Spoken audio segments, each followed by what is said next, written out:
예수 그리스도는 영원한 하나님의 아들로서 세상에 오셔서 우리의 구속자가 되셨습니다. 소요리문답 23문에 따르면 그리스도께서는 우리의 구속자로서 선지자와 제사장과 왕의 직분을 행하시되 낮아지고 높아지신 두 지위에서 하신다 하고 그렇게 고백합니다.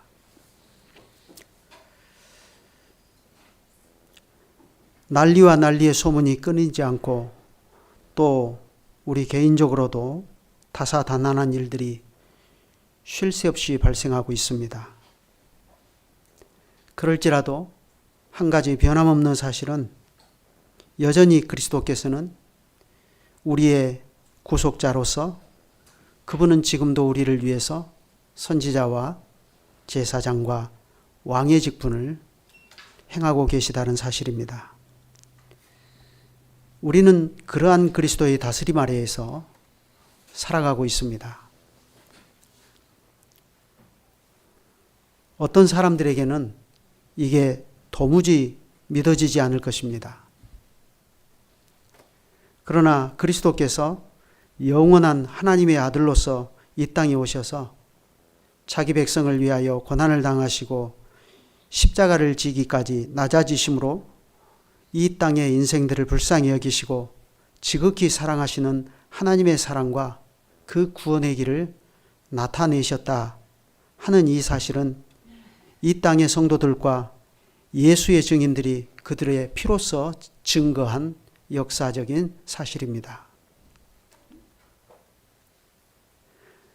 그러므로 그것은 사람들이 공교히 꾸며낸 이야기가 아닙니다. 이 구원에 대하여는 우리보다 훨씬 앞선 선지자들도 부지런히 연구하고 살펴서 자기 속에 계신 그리스도의 영이 그 받으실 고난과 후에 얻으실 영광을 미리 증거한 것이라고 베드로 사도가 전했습니다. 예수님께서도 친히 증거하지 않으셨습니까? 내가 하늘로서 내려온 것은 내 뜻을 행하려 함이 아니요 나를 보내신 이의 뜻을 행하려 함이니라. 나를 보내신 이의 뜻은 내게 주신 자 중에 내가 하나도 잃어버리지 아니하고 마지막 날에 다시 살리는 이것이니라. 내 아버지의 뜻은 아들을 보고 믿는 자마다 영생을 얻는 이것이니 마지막 날에 내가 이를 다시 살리리라. 요한복음 6장 38절로 40절입니다. 예수님께서 세상에 오신 것은 결코 자의로 하신 일이 아닙니다. 거기에는 그분을 세상으로 보내신 아버지가 계십니다. 예수님께서는 바로 그 아버지의 뜻에 기꺼이 그리고 즐거이 복종하셨습니다. 그 뜻은 아들을 보고 믿는 자마다 영생을 얻는 이것이니 마지막 날에 내가 이를 다시 살리리라 하신 말씀으로 분명히 하셨습니다. 우리는 이러한 주님의 말씀이 결코 허언이 아니라는 사실을 이 말씀에서도 확인할 수 있습니다. 내 양은 내 음성을 들으며 나는 저희를 알며 저희는 나를 따르느니라. 내가 저희에게 영생을 주노니 영원히 멸망치 아니할 터이요 또 저희를 내 손에서 빼앗을 자가 없느니라. 저희를 주신 내 아버지는 만유보다 크심에 아무도 아버지 손에서 빼앗을 수 없느니라. 나와 아버지는 하나이니라. 예수께서는 자기를 세상에 보내신 아버지의 뜻을 행하려 오셨는데 이 점에서 예수님은 그 하시는 사역이 아버지와 하나입니다. 요한사도가 전한 바에 따르면 그분은 전능하신 능력으로 세상을 창조하신 일부터 벌써 아버지와 하나이십니다. 태초에 말씀이 계시니라. 이 말씀이 하나님과 함께 계셨으니 이 말씀은 곧 하나님이시니라. 그가 태초에 하나님과 함께 계셨고 만물이 그로 말미암아 지은 바 되었으니 지은 것이 하나도 그가 없이는 된 것이 없느니라 했습니다. 그런 분이 아버지의 뜻을 따라 이 세상에 오셨습니다. 오셔서 하나님의 사랑과 구원의 길을 나타내셨습니다. 그런데 예수님은 바로 그 일에서도 아버지와 하나이셨고 그것은 지금도 그렇습니다. 그렇기 때문에 그리스도는 자기를 믿는 자들에게 영생을 주시는 일과 그들을 하나도 잃어버리지 아니하고 마지막 날에 다시 살리는 그러한 능력 있는 구원의 일을 행하시는 일도 아버지와 하나로서 하십니다. 바로 이 점에서 성자 그리스도는 성부와 하나이시고 그 권세와 영광이 동등이시다 하는 것입니다. 이와 같이 성경과 사도들이 전하는 나사렛 예수는 역사 속에 실존하신 인물일지라도 그분은 또한 세상에 오신 참 하나님이시다 하는 그 사실이 우리 믿는 자들의 영원한 구원과 마지막 날의 부활에 대한 의심할 수 없는 확증입니다. 삼위일체, 이것은 세상에 없던 기이한 사상이고 기독교의 독특한 교리입니다. 그런데 이것을 성부와 성자께서 하나가 되셔서 나타내셨습니다. 더욱 놀라운 것은 이 일에 또한 성령께서도 하나가 되셔서 일체로 일하신다는 사실입니다. 하나님의 깊은 것을 통달하시는 성령께서는 그리스도와 그의 은혜를 세상에 알리시는 일을 맡으셨습니다. 주님이 말씀하셨습니다. 진리의 성령이 오시면 그가 너희를 모든 진리 가운데로 인도하시리니 그가 자의로 말하지 않고 오직 듣는 것을 말하시며 장래 일을 너희에게 알리시리라. 그가 내 영광을 나타내리니 내 것을 가지고 너희에게 알리겠음이니라. 요한복음 16장 13절입니다. 이로써 이 땅의 신실한 성도들과 예수의 증인들은 십자가의 도를 전할 때에 그들은 그것을 사람의 말이나 지혜의 아름다움으로 전할까 극히 조심했습니다. 그들은 오히려 두려워하며 떨었고 그들은 그러한 심정으로 오직 성령을 의지하고 성령께서 가르쳐 주신 것만을 성령의 능력과 확신으로 전했습니다. 그들은 그렇게 이 땅에 하나님의 교회를 세워갔습니다. 그리고 또한 이 교회를 주께서 분부하신 모든 말씀으로 가르쳐서 그것을 지키고 살도록 했습니다. 복음을 전파하여서 교회를 세우되 하나님의 계명과 예수 믿음을 지키고 살아가는 거룩한 교회로 각처에 세워나간 것입니다. 그러니 이 전도의 말씀이 하나님께서 은혜로 주시는 구원을 겸손히 받는 자들에게는 저희를 능히 구원하시는 하나님의 능력이 되는 것입니다. 그런데 이러한 일이 세상에 널리 알려졌을 때에 세상의 절대 다수는 이 복음을 믿지 아니하고 오히려 비난하고 조롱합니다. 그래서 거룩한 사도는 탄식했습니다. 십자가의 도가 멸망하는 사람들에게는 미련한 것이요. 그렇지만 구원을 얻는 우리에게는 하나님의 능력이라 하였습니다. 여러분, 십자가의 도가 미련하게 보이느냐? 아니면 모든 믿는 자를 구원하시는 하나님의 능력으로 자기에게 고백되느냐? 여기에 따라서 내가 세상의 편에 서 있는가? 아니면 하나님 나라에 들어온 사람으로 서 있는가 하는 것을 거기에서 확인할 수가 있습니다. 그러나 세상은 언제든지 십자가의 도를 미련하다고 보는 그 관점을 일관되게 유지해 왔습니다. 그것은 21세기를 살아가는 오늘날도 마찬가지 아닙니까?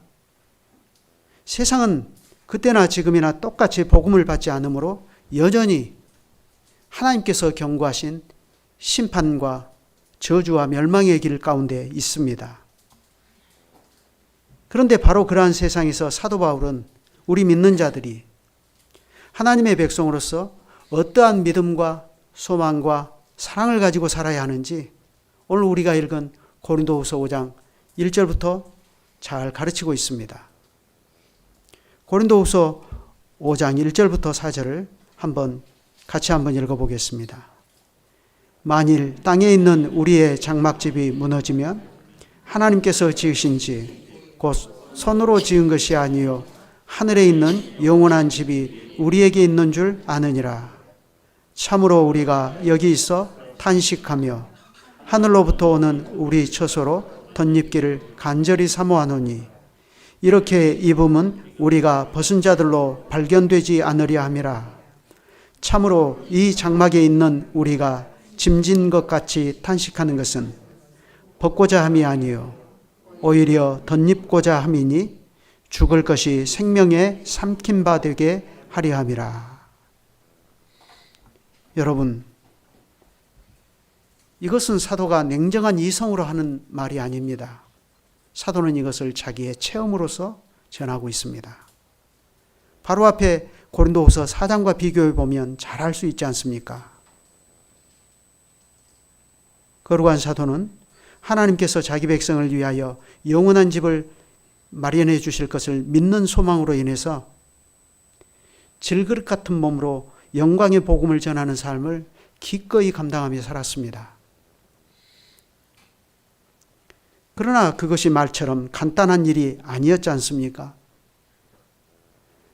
바울은 그 일 때문에 늘 사방으로 우겨쌈을 당하였고 답답함을 많이 느꼈습니다.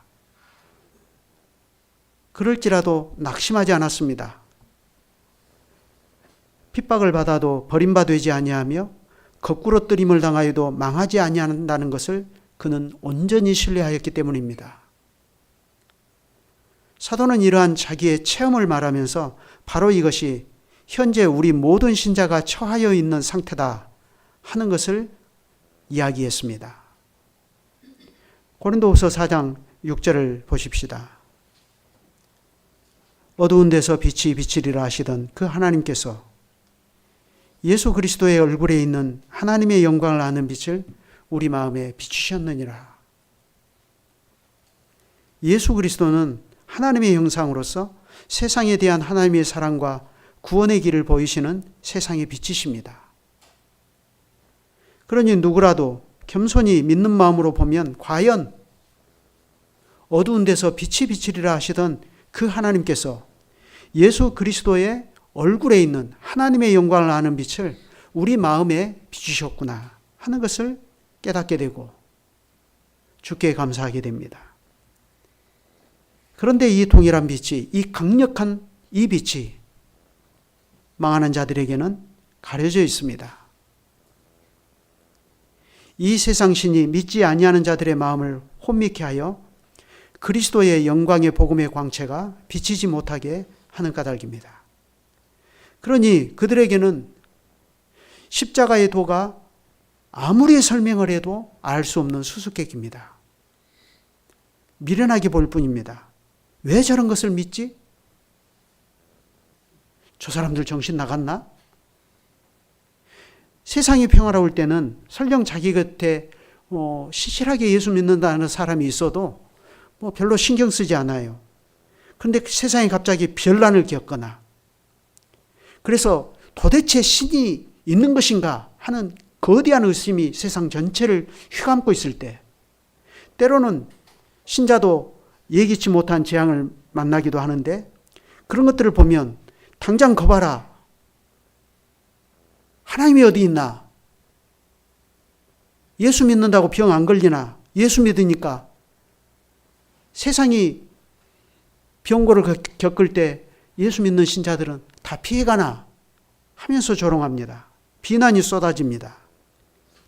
그런 것이 우리에게는 사방으로 우겨쌈을 당하는 것처럼 여겨져서 우리도 답답함을 사실은 많이 느낍니다. 어디 하소연할 것도 없어요. 예수 믿고 잘 살아왔다고 생각했습니다. 신실하게 살았다고 했습니다. 심지어 그런데 나의 형편이 사방으로 우겨쌈을 당한 것과 같을 때는 나도 어쩔 수 없습니다. 스스로 답을 얻지 못해서 심지어 자신을 골방에 가둬버리기도 합니다. 그렇지만 그러한 때도 우리가 낙심하지 않는 것은 우리도 사도처럼 우리가 하나님의 영광의 광채시요 그 본체의 형상이신 그리스도라는 이 보배를 우리와 같은 질그릇에 가졌다는 사실 때문입니다. 이로써 능력의 심이 큰 것이 하나님께 있고 우리에게 있지 아니하다 하는 것을 우리가 잘 아는 까닭입니다. 하나님의 명예는 나의 명예와 같이 가는 게 아닙니다. 물론 나의 명예와 하나님의 명예가 같이 갈 때도 있지만 나의 명예는 거꾸러지는데 하나님의 명예는 더 높아지는 그것이 신앙의 신비입니다. 사도 바울의 안에서는 사방으로 우겨쌈을 당하는 그 현실 때문에 날마다 죽음이 역사하지만 바로 그것 때문에 바울로부터 복음을 받는 교회 안에서 생명이 역사한다 하는 그것이 우리가 믿는 이 기독교 신앙의 신비입니다.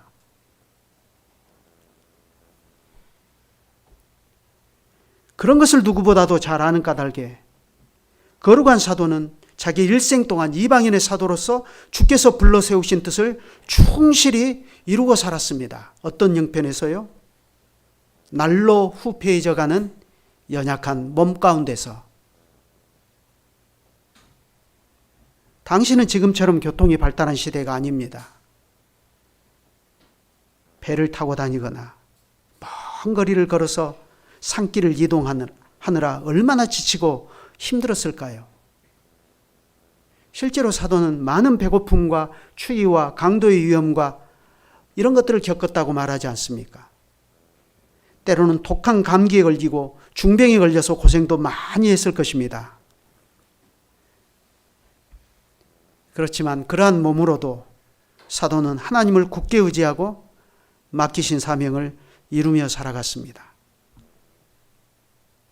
살아계신 하나님이 거기에 함께 하셔서 결코 실패함이 없이 명하여 보내신 일을 이루게 하신다는 사실을 사도는 그 자신의 체험으로서 늘 발견하고 살았기 때문에 그렇습니다. 실제로 사도가 고린도에서 복음을 전할 때의 일이지 않습니까? 당시 바울 일행은 안식일마다 유대인 회당을 찾아가서 하나님의 말씀을 강론하고 유대인과 헬라인들을 권면하여서 예수를 믿도록 했습니다. 그러나 큰 유대인의 무리가 회방하고 반대가 극심해서 그는 자기 옷에 묻은 먼지를 떨어버리며 떠날 뜻을 가졌습니다. 그럴 때 그 밤으로 주께서 환상 가운데 나타나셔서 뭐라 말씀하셨습니까? 두려워하지 말며 잠잠하지 말고 말하라. 내가 너와 함께 있음에 아무 사람도 너를 대적하여 해롭게 할 자가 없을 것이니 이는 이 성 중에 내 백성이 많음이니라. 사도행전 18장 9절로 10절입니다.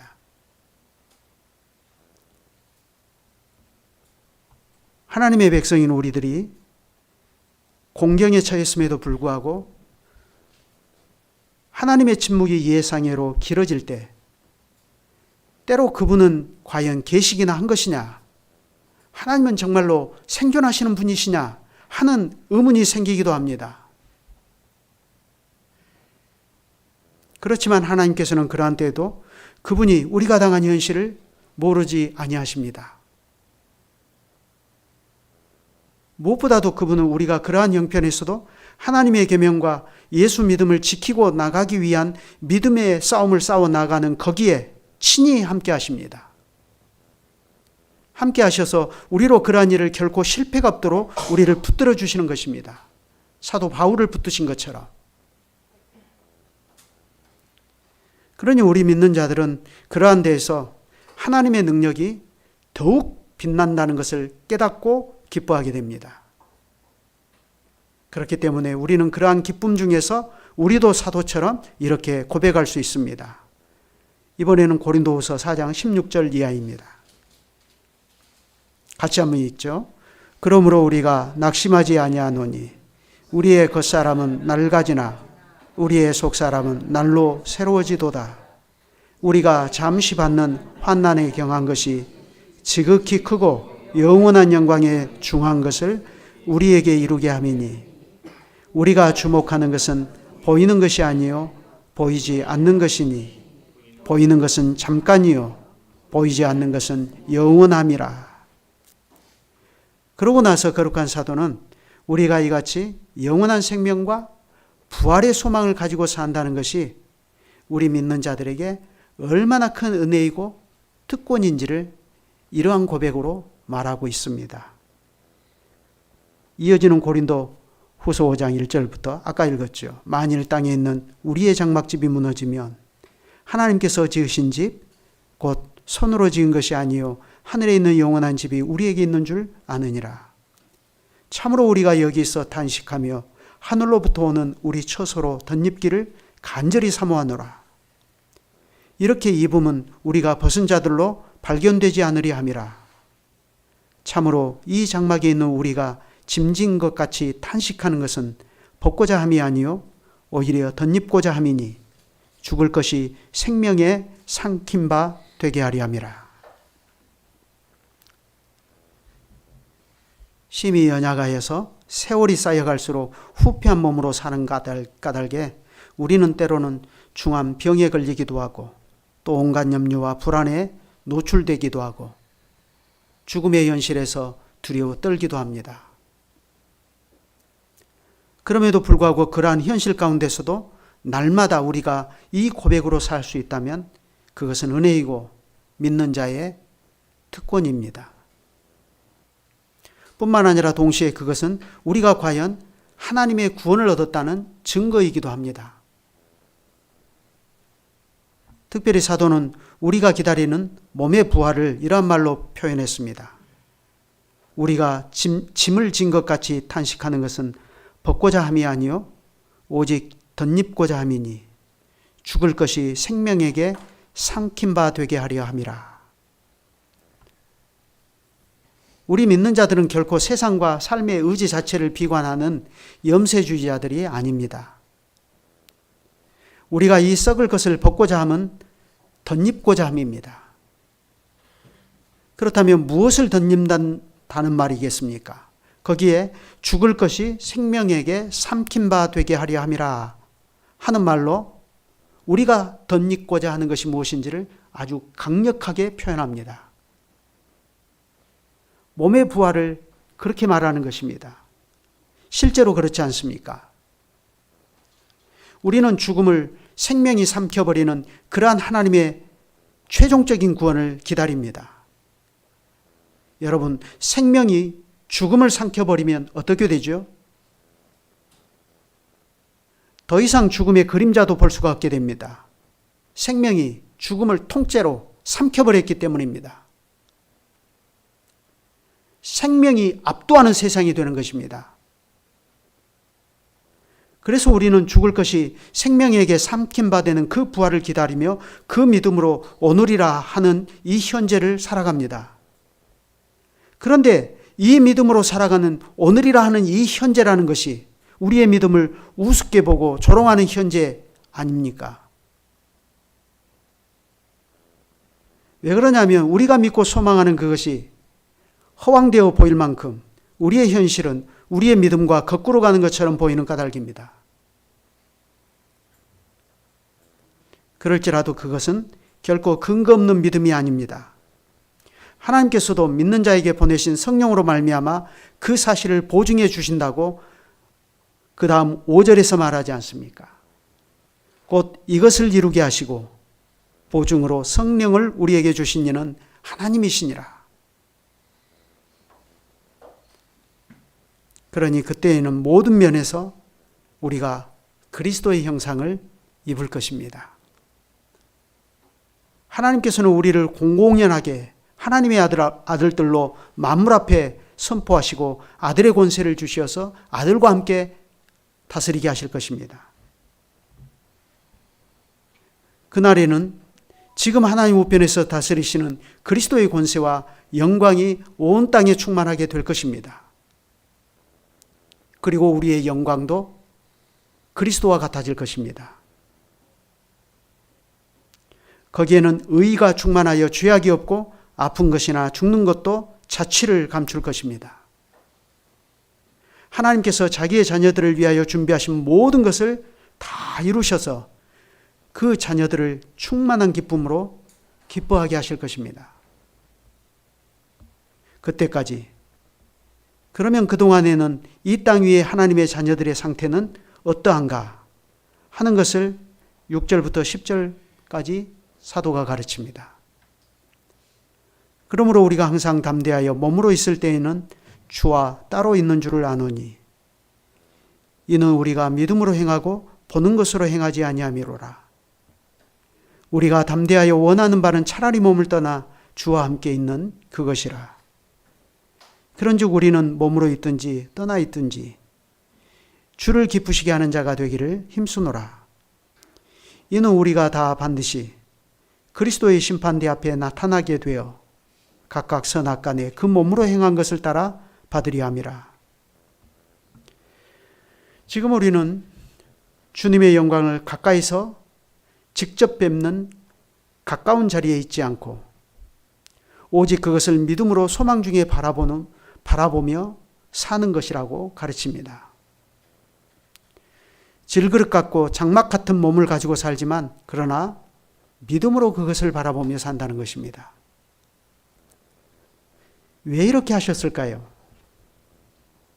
우리가 믿음을 가진 즉시 우리를 주와 함께 사는 자리로 즉시 데리고 가시면 좋을 텐데 그렇게 하지 않고 하나님께서는 왜 이렇게 여전히 요약한 장막과 같은 그런 몸으로 이 세상에서 살게 하셨을까요? 거기에는 하나님의 사랑과 지혜가 있습니다.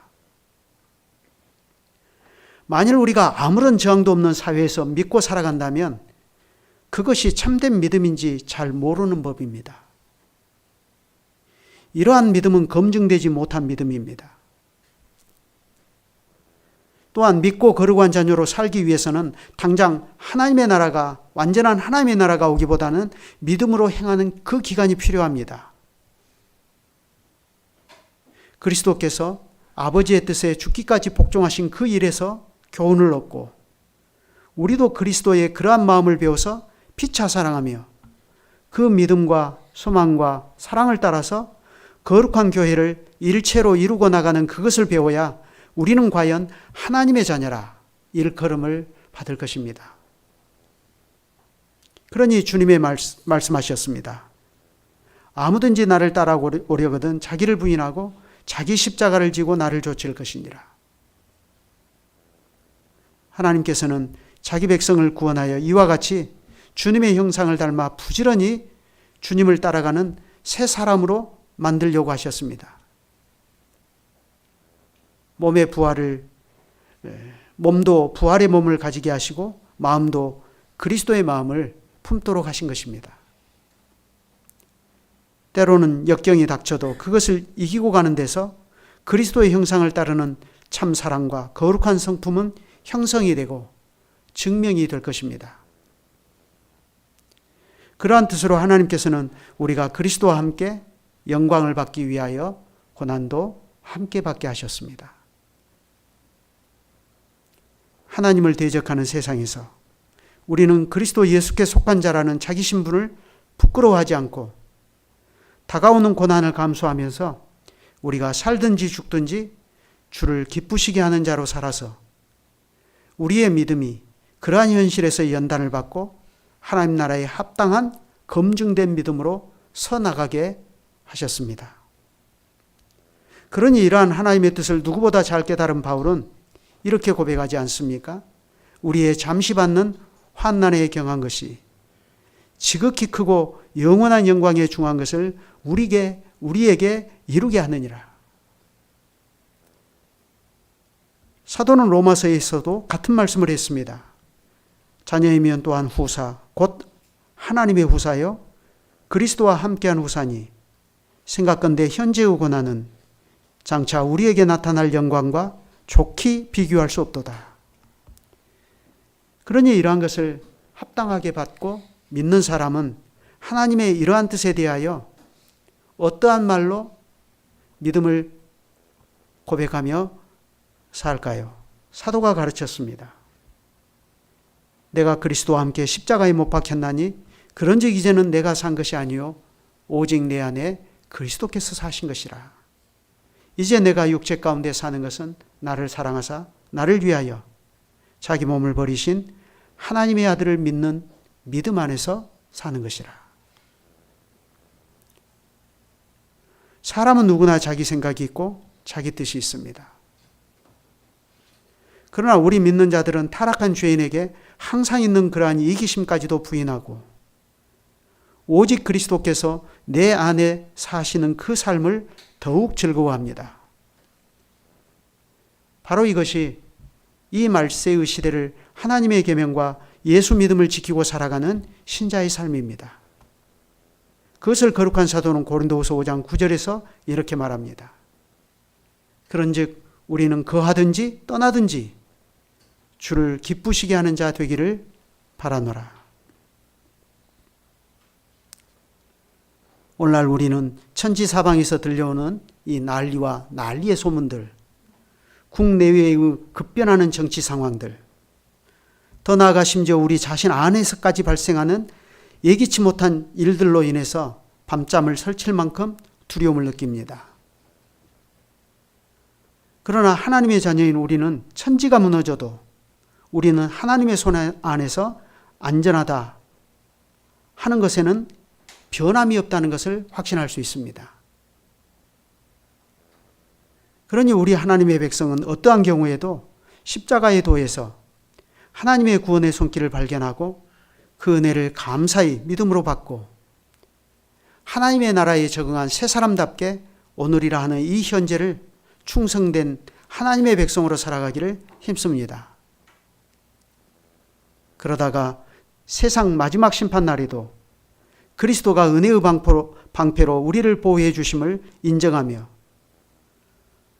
그날에 우리는 구원의 찬송을 날마다 부르게 될 것을 소망하며 살아갑니다.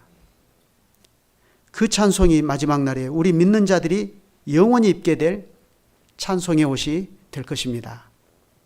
기도드리겠습니다.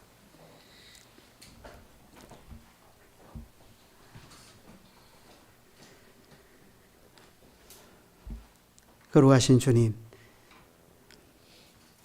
우리가 믿는 복음이 세상에서 조롱을 당하는 이 현실 속에서 우리는 이러한 세상에 할 말이 없어서 답답함을 느낄 때가 많이 있습니다. 그러나 하나님은 살아계시고 하나님께서 한번 거룩한 은혜의 언약으로 그리스도 안에서 우리의 하나님이 되시고 우리의 아버지가 되셨습니다. 그러니 어디 하소연할 데가 없을 때에도 우리는 하늘로 고개를 들어서 하늘의 아버지께 나아가 기도할 수 있음에 감사를 드립니다. 우리를 영원히 구원하시고 영원히 하나님과 함께 사는 그 복된 지위에 올리셔서 하나님께 영광과 찬송이 되게 하신 것이 하나님의 뜻임을 저희가 깨닫습니다. 그러니 우리가 하나님을 더욱 그리스도 안에서 배우고 낙심하지 않고 하나님께서 그리스도로 말미암아 우리를 구원하여 주실 영원한 구원과 하나님의 나라를 늘 소망하며 살아가므로 그 나라에서 우리가 날마다 주를 영원히 찬송할 것을 기대하며 소망하는 것이 우리에게 더 커지게 하여 주시옵소서. 그리하여 우리가 영원히 주님 앞에서 입게 될 것이 주님을 찬송하는 찬송의 옷이 될 것을 소망하게 하시옵소서. 주 예수 그리스도의 이름으로 기도드립니다.